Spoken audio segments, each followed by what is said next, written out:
څنګه په زړورتوب یا په ميړانه سره خبري وکړو. السلام علیکم، راغلاست پشتو میډیا انفو چینل ته. په دې هیله چې روغ او جوړ اوسئ. زم ستاسو ورور روحيدالله وليزاده. په نننۍ ویډیو کې څنګه خپل زړورتوب خبري کول پورته ویسو تاسو ته به ووایم. نو مخکې له ویډیو پیل کولو نه مهرباني وکړئ زموږ چینل سبسکرايب کړئ او دغه د ټلې نشان هم ووهی ترڅو د نور معلوماتو څخه برخمن شئ. مننه.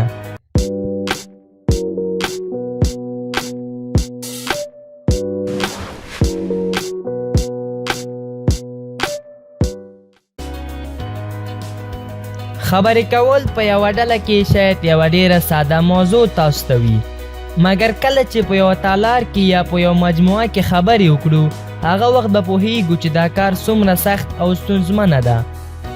ځکه کله چې تاسو د ډیرو مخاطبینو مخکې خبرې وکړئ تاسو به وارخطا کیږئ او یا دا چې تاثیر لاندې به ځئ او دا کار چې څومره موږ ته ساده ښکاري خو یو وار تر ټولو لوی ستونزه شي زموږ په ژوند کې. او کله نا کله د یو میز شاته درېدل چې خبرې وکړو د ډار او تشویش احساس کوو. که تاسو په یوه سټیج یا د یوې مجموعې کې مو خبرې کړې وي پوهیږئ به چې زه څه وایم. نه دا یوازې چې په یوه ډله کې دا کار ستونزمنه ده بلکې د خپل ملګري سره هم باجرته خبرې نشي کولی، ځکه ډیری کوم موضوع خپل ملګرو سره نشي شریکولی او دا د بېجرتۍ موږ او تاسو ته زور ورکوي. کله چې تاسو د خبرې کولو په وخت کې بېجرتي کیږئ او یا کوم ځای کې غلطیږئ تاسو ډیر په تیزۍ سره او په وارخطایۍ سره خبرې کوئ، ځکه تاسو غواړئ هر څومره زر خپل خبرو مو خلاص کړئ او د میز شانه لاړ شئ. مګر کله چې تاسو خبرې پیل کوئ لومړی کار دا چې راحت او آرام اوسئ او ستاسو آرام اوسېدل د خبرې کولو په وخت کې دا ده چې تاسو ډیر ورو او نرم سره خبرې وکړئ. چې تاسو خبرې پیل کوئ فکر وکړئ چې ډیر وخت لرئ چې خبرې مو پای ته ورسوئ او کوښښ دې ته مه کوئ چې خپلې خبرې مو زر تر زره خلاص کړئ.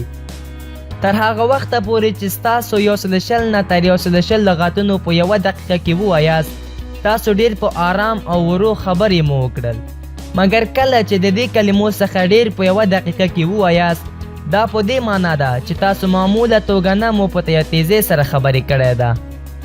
مګر لومړی خبره ده چې تاسو خبرې کولو کې بېجرته او غلطه کیږئ دا ده چې تاسو خپل احساساتو کنټرول کولو کې ځئ او د نورو څیزونو په اړه خبرې کولو ته تمرکز کوئ. د مثال په ډول د خبرې کولو په وخت کې دا فکر کوئ چې داسې نه کومه غلطي موږ ته ونه شي او یا دا چې تاسو ډیر په ورو سره خبرې کوئ فکر کوئ چې زما خبرې خپل مخاطبینو ته ستومانه ونه وسي.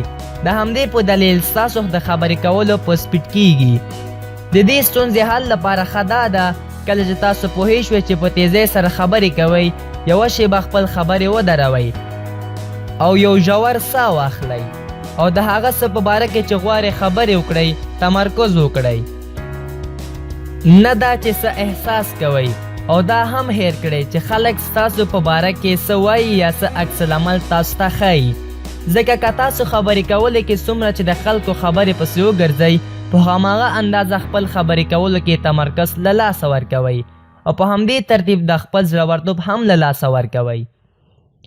زیاتره کسان په طبیعي توګه زړورتوب خبرې کولو کې لري، په همدې دلیل هغوی ډیر باجرات او ماهر خبرې کوونکي دي. مګر دا په دې معنا نه ده چې تاسو زړورتوب ونه لرئ تاسو به یو ماهره خبرې کوونکی به نه اوسئ، ځکه ډیری سیاستمداران څنګه چې نن د تریلیونه خلکو مخکې خبرې کوي په پیل کې داسې نه و. ډیری د هغوی نه ډیر ډارونکي او بې جرته ول، مګر په ډیر تمرین سره نن ورځ هغوی ماهره خبرې کوونکي دي په دې نړۍ کې. مطلب دا چې که تاسو هم ډیر تمرین وکړئ تاسو به هم په پای کې یو ښه خبرې کوونکی اوسئ. په دې توګه خپل د خوښې یو کتاب واخلئ او په پورته غږ کې ولولئ او فکر وکړئ چې د ډیرو خلکو مخکې شتون لرئ. داسې فکر وکړئ چې د تریلیونه خلکو مخکې ولاړئ او فکر وکړئ چې یوه کیسه لرئ چې هغوی ته به ووایاست. کوښښ وکړئ چې هماغه کتاب په انرژي سره ولولئ. دا هم صحیح ده که چیرته ستاسو مخکې ډیر خلک شتون ولري ستونزمنه ده، مګر دا تمرینونه تاسو سره مرسته کوي کله چې تاسو د خلکو مخ کې موجود شوئ په آرامۍ سره به خبرې وکړئ. کوښښ وکړئ چې د ډېر خبرې کولو په وخت کې خپل غږ په موبایل کې ریکارډ کړئ او څو ځلې هغې ته غوږ ونیسئ تر څو د خپل ستونزې وګورئ او هغه ستونزه حل کړئ.